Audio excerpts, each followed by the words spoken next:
success without fulfillment is the ultimate failure. Like, success is getting what you want. Fulfillment is living what you're made for. Fulfillment and success, they're not even in the same universe. People ask me all the time, what does it take to be happy? And I always tell them it's really simple. One word, progress. Progress equals happiness. If you keep growing, you're gonna feel alive. And if you keep growing, you're gonna have more to give. It doesn't matter how many statues, Oscars they give you, or Emmys, or how much money you have in the bank. We've all seen people have all those things, and I get the phone call because they're depressed, or somebody commits suicide in that area. It's really an inner game, and I think that's what's missing for us today. Everybody's focusing on the outside world, and hell, there's a lot of things in the outside world you'll never be able to control. You can influence, but you can't control it. This, your mind, your emotions, your body, you have 100% control over what you do with these things, and that's where the game is won. You win the inner game, then you win the outer game. But a lot of people spent their life trying to win the outer game, they won, and they're miserable. Someone can tell you your whole life you're a piece of crap, but you can say, screw you, read between the lines, and make your life work. Someone can tell you your whole life you're beautiful, you're intelligent, you're the smartest person in the world, and you don't believe it. Because self-esteem doesn't come from what people say about you. Self-esteem is earned within yourself. It's esteem for yourself, which only comes by doing things that are incredibly difficult, and then your brain goes, this is who I am. You really gotta figure out what you're made for, and nobody knows in the beginning. So you start where you are and you do what's in front of you, do what's next, and you keep growing until you start to discover, hey, this is my real passion. So identity is the number one thing I work to change with people, to expand it. Expand your own sense of who you really are and what you're capable of. And the mindset has to be destroy any limitation and move forward, move forward, move forward. I think passion is the genesis of genius. If you've got enough passion, you're gonna find answers nobody else does. But most people run out of fuel, meaning they get tired, they get exhausted, they get burnt out, they get the law of familiarity. They're around something so much they take it a little bit for granted. And I've managed to see something in myself that I've found in every great leader that I've ever respected, and that is, I value intelligence immensely, but I know really smart people can't fight their way out of a paper bag pragmatically, right? What I see as the one common denominator of people that are successful over a lifetime is the sustained hunger. Hunger is the number one factor. You need to be good at pattern recognition, and that's what gets somebody strong at anything. I mean, you look at, why is Amazon doing so well? He realized one pattern was valued over anything else, convenience, right? If you look at Tom Brady, a friend of mine, he's got pattern recognition like nobody else at 43 years old. He's able to do things no one dreamed could be done. He's got more Super Bowl rings than any team. See, what do they see that none of us see? What's the pattern? Then you gotta learn pattern utilization. It's one thing to see it, it's another thing to use it. And then if you're good after a while, you get to pattern creation. It's like if you learn to play the piano, most people play other people's music, and then there's a point you've learned so much that you're able to create. It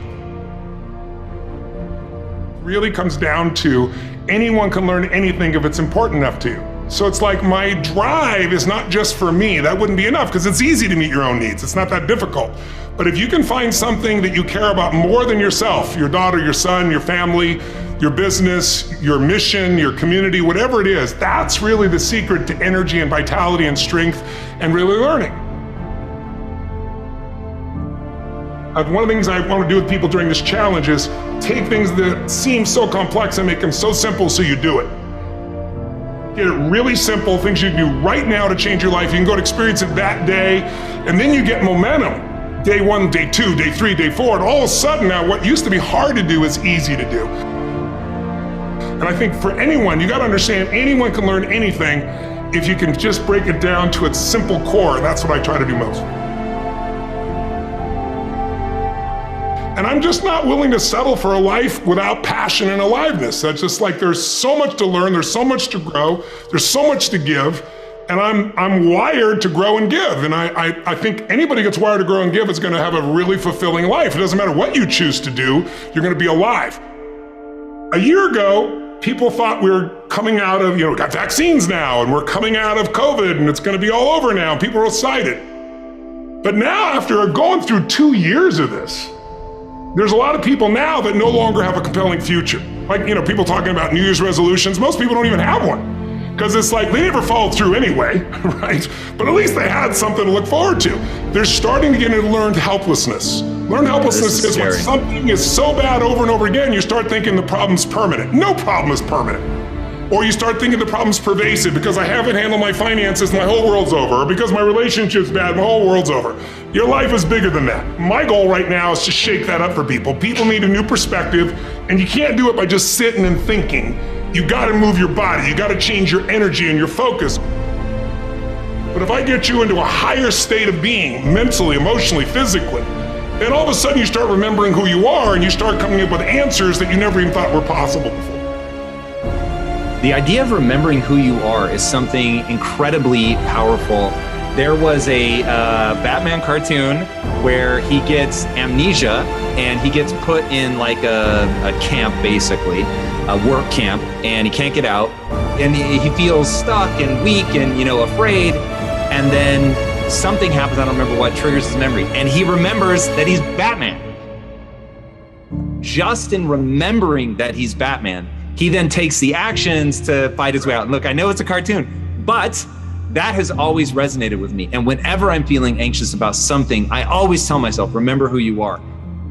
But you're really talking about the most important concept in lasting change, identity. We all define ourselves in certain ways.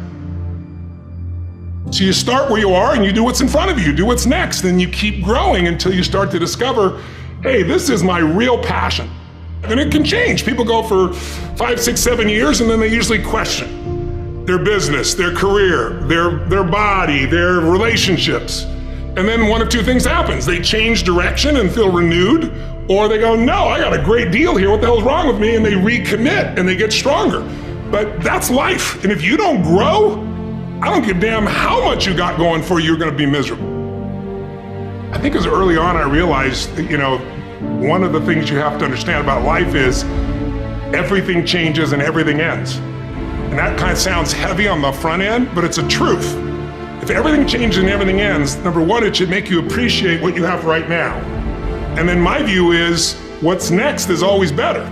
If I make it so, it's my job to make it so. And I think that's how we have to navigate. But most of us have been conditioned not to take a risk. People ask me all the time, what does it take to be happy? And I always tell them it's really simple. One word, progress.